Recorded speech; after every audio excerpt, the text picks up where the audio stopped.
Fala aí, meus amigos, vocês estão bem? Eu espero que sim, eu tô bem também. Sejam bem-vindos a mais um vídeo aqui no canal. E quero conversar com vocês mais uma vez, né, sobre uma questão que sempre surge quando a gente está falando de teologia reformada, calvinismo, como é mais comum, né? E que eu acho bem justa, tá bom? Eu acho que é uma questão lógica. Quando a gente chega no ponto em que nós estamos aqui, se você assistiu os últimos vídeos sobre isso no canal, você pode procurar aí. Que a gente já tem falado sobre isso em alguns vídeos e eu prometi que faria mais vídeos sobre esse assunto, não só porque gosto de falar sobre isso, mas também porque eu sei que é um tema que sempre gera algumas dúvidas, né? Mas uma questão que sempre surge é assim, se Deus é soberano, ele sabe quem vai ser salvo, né? Como ele pode condenar as pessoas que não creem, se ele já sabe que elas não podem crer, né? Porque, assim, a doutrina da depravação total diz que todos pecaram, estão destituídos da glória de Deus. Na verdade, quem diz isso é a Bíblia, Romanos 3:23, né? Mas ela é baseada nisso, né? No entendimento de que o pecado, ele não só nos adoeceu, mas ele nos matou mesmo. Espiritualmente estamos mortos e é por isso que a gente não pode crer em Jesus, a não ser que Deus venha até nós e nos regenere, né? De maneira bem básica e bem simples, é isso que a doutrina da depravação total quer dizer, né? O pecado nos afetou e afetou todo o cosmos, porque esse é o resultado do pecado, né? O salário do pecado é morte, e é isso depois do pecado.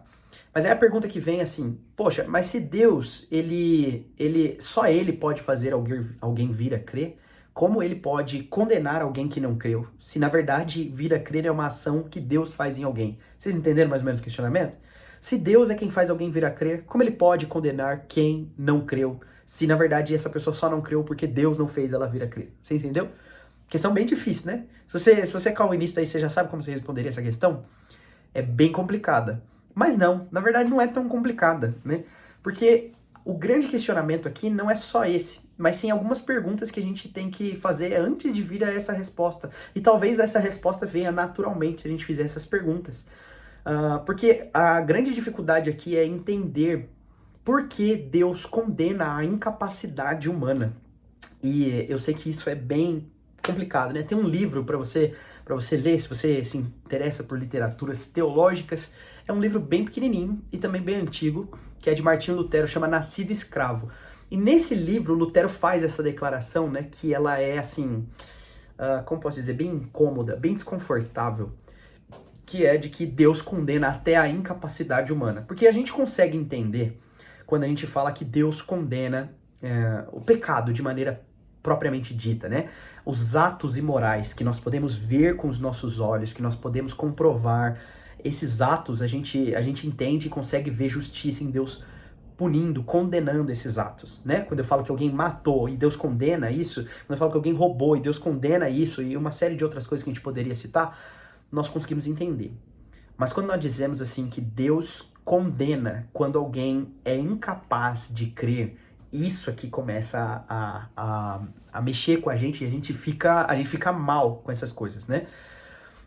E eu sei que há respostas muitas vezes que as pessoas que creem em teologia reformada e defendem isso costumam dar, às vezes também não ajudam, né? Porque eu sei que é muito fácil a gente abrir a Bíblia lá em Romanos 9 e falar assim, olha só, tá vendo? Quem é tu, ó homem? Né? Quem é você para dizer o que Deus deve fazer ou não?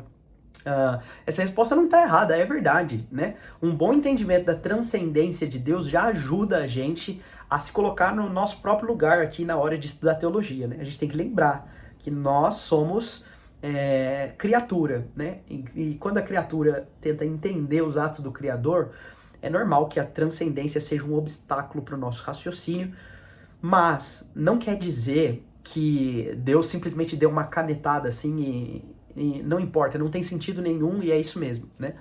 E na verdade não, o entendimento aqui deve ser sobre a depravação total. Eu costumo dizer que quem entende o primeiro ponto do calvinismo, né, da TULIP, que é o total depravation, né, a depravação total, já consegue ter grandes respostas para a maioria dos questionamentos que surgem quando a gente está estudando teologia reformada. Porque a verdade é que se você não entender o verdadeiro efeito do pecado, você vai ter muita dificuldade de entender tudo que vem depois disso. A resposta para isso está no efeito que o pecado traz. Porque a incapacidade humana seria um problema de ser condenada se ela fosse fruto de inocência, não é verdade? E é assim que a gente costuma enxergar Deus condenando a incapacidade. A gente pensa assim, puxa vida, mas olha fulano não veio a crer, então, segundo teologia reformada, porque ele não tem capacidade. Como ele é incapaz de crer, como Deus pode punir alguém que é incapaz de crer? Como Deus pode trazer condenação a alguém que é incapaz de crer? Né? Como Deus pode deixar que alguém vá para o inferno, sendo que essa pessoa é incapaz de crer? O grande erro aqui, essa questão ela poderia ser respondida bem rápida, é que nós entendemos incapacidade de crer mais como inocência. E não é isso que é incapacidade de crer. Na verdade, só teve uma vez em que o homem foi inocente, né? E foi no Éden. E quando nós olhamos para Adão e Eva antes da queda, né? Nós vemos um estado de inocência que nunca mais se repetiu, ok? Nunca mais se repetiu. Não teve nenhum outro ser humano, né? A não ser Jesus, que é perfeito e sem pecado, mas o seu estado não era inocência, e sim de perfeição, porque ele é Deus. Nenhum outro ser humano foi inocente desde o Éden, né? Então, tudo o que é efeito do pecado não é um estado de neutralidade, é essa? Eu acho que é essa a palavra, né? Não é um estado neutro. Os seres humanos não estão num estado neutro. E aqui é um ponto que a gente não consegue entender e é por isso que fica tão difícil de aceitar, né, esse ponto de vista. A gente pensa que as pessoas não têm capacidade de crer porque estão num estado em que eles estão neutros. Eles não estão nem condenados e nem salvos. E muita gente enxerga assim, né? O que é uma pena que muito crente enxerga a salvação assim ainda. Uma visão bem mundana, né? Aquela de que a gente nasce neutro e aí a gente vai cometendo pecados, mas também cometendo boas obras, e se o saldo for positivo, a gente é salvo. Se o saldo for negativo, a gente vai para o inferno. E assim, essa é uma visão popular sobre salvação, né? Que é totalmente errada segundo as escrituras, né? É totalmente equivocada. As escrituras não sustentam isso em lugar algum, pelo contrário. A ideia da Bíblia é que nós nascemos em pecado. O salmista fala que não há ninguém, nenhum sequer que busque a Deus, né? Todos estão rebeldes contra Deus, todos pecaram, como Romanos fala, e estão destituídos da glória de Deus. E às vezes a gente enxerga isso como assim, todos pecaram, e aí Deus ficou com raiva deles e não quer mais ver eles, sabe? Que nem você, que tem algum parente que fez alguma besteira pra você, você não quer mais olhar na cara dele, a gente acha que é assim que funciona. Mas não é isso que as escrituras estão ensinando. Na verdade, as escrituras nos ensinam que o pecado gera resultados tão contundentes, na verdade, assim, não contundentes, mas tão profundos, trazem morte ao mundo de tal maneira que nós estamos eternamente separados de Deus, e a culpa não é de Deus, a culpa é nossa. Na verdade, o pecado ele não tirou a gente do estado de perfeição e põe na gente num estado de inocência. Pelo contrário, o ser humano foi criado num estado de inocência totalmente dependente de Deus. E ao pecar, foi colocado num estado de depravação total. E é aqui que vem a resposta. A incapacidade humana é condenável porque não é resultado de inocência. A incapacidade humana é condenável porque é fruto do pecado e desobediência.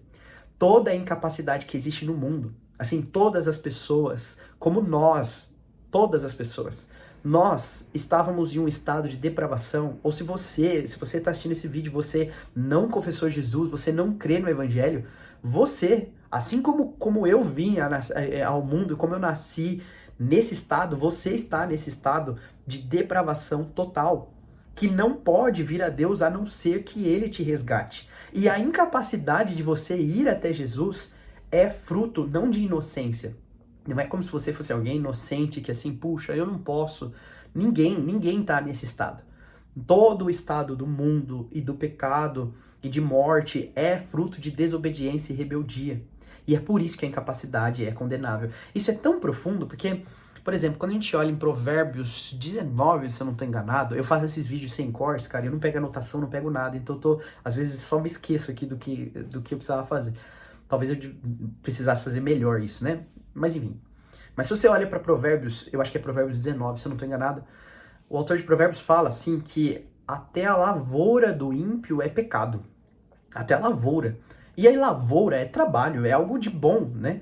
E o que ele está dizendo? Até aquilo de bom, até o trabalho do ímpio é visto por Deus como algo mal. Por quê? Porque a verdade é que se nós somos seres em depravação, se nós somos seres inclinados ao mal desde o nosso nascimento, isso significa que nós estamos sempre inclinados a fazer as coisas por desejos do nosso coração que não são frutos de dar honra e glória a Deus. Não é bondade, né? Até a bondade que o homem faz, que é o uso da graça de Deus, nós fazemos para o nosso próprio interesse. E é por isso que a incapacidade de se voltar a Deus e de dar glória a Deus, ela não é fruto de inocência, ela é fruto de pecado. Até o que a gente faz de bom, até as boas obras. E é por isso que a gente não soma um saldo positivo ou negativo para Deus contar no fim das nossas vidas, não. Nós estamos todos em depravação, estamos separados de Deus, como Efésios 2 fala, né? Que a gente precisa lembrar de onde nós estávamos, perdidos, sem Deus no mundo, longe de Israel e das alianças da promessa, totalmente depravados. Mas, aí o texto diz, mas pelo sangue de Jesus ele nos aproximou. Ou seja, o nosso estado antes de qualquer atitude de Deus, né, é essa inércia pecaminosa, vamos dizer assim. Nós estamos perdidos, totalmente separados de Deus, até que ele nos encontre. Ah, mas então, Vitor, como Deus pode condenar essas pessoas que estão perdidas, já que elas estão nessa inércia pecaminosa, nessa depravação, que não deixa que elas saiam dali para buscar até Deus, se elas são incapazes de sair desse lugar de depravação, como Deus pode condená-las? Porque a condenação da incapacidade vem do fruto da rebeldia.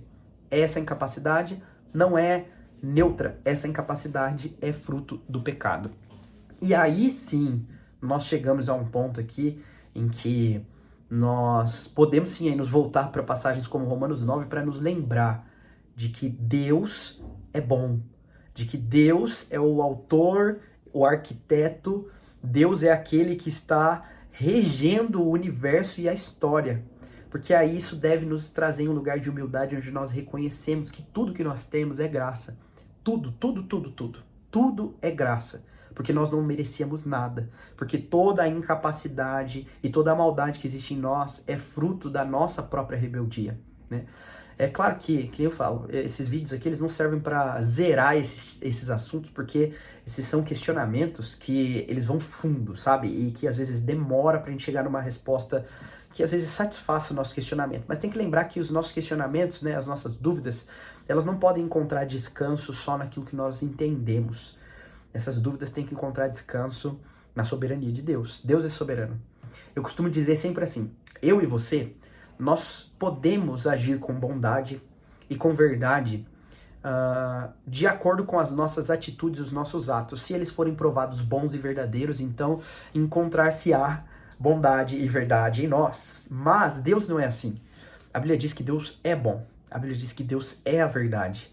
Isso significa que Deus não é bom porque ele fez algumas obras que as pessoas julgaram boas. Isso não significa que Deus diz a verdade porque o que ele disse se comprovou ser verdadeiro.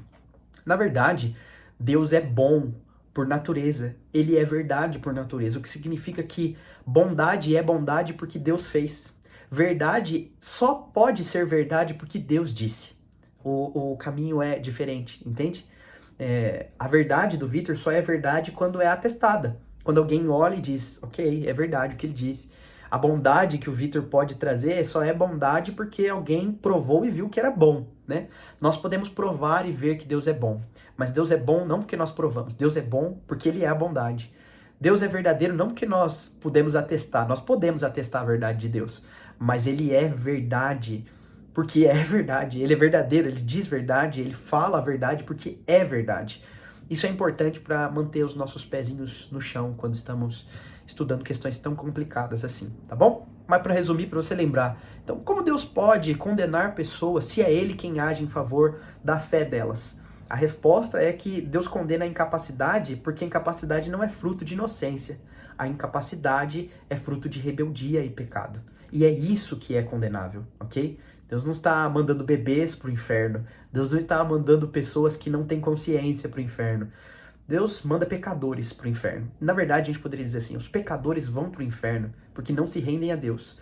E eles não podem se render a Deus porque pecaram e porque estão em rebeldia com Deus, e é isso que Deus condena, tá bom? Eu sei que esses assuntos são meio complexos, então não se sinta mal se você precisar voltar ao vídeo algumas vezes, tentar ouvir de novo, e como sempre, se tiver questionamentos, coloca nos comentários aí, pra gente poder pensar e quem sabe trazer mais vídeos assim. Eu tenho certeza que eu vou gravar mais vídeos sobre esse assunto, como eu tenho gravado, pelo que eu vi vocês têm gostado, então eu vou trazer mais sobre isso e sobre outros questionamentos também, tá bom? Esse canal aqui quer prestar algum serviço à Igreja de Jesus, então você pode comentar aí se você tiver mais ideias, tá bom? Deixa um like no vídeo, se inscreve se não for inscrito, ativa o sininho aí pra você receber uma notificação. Sempre que eu postar um vídeo, eu vejo vocês num próximo vídeo. Valeu, falou!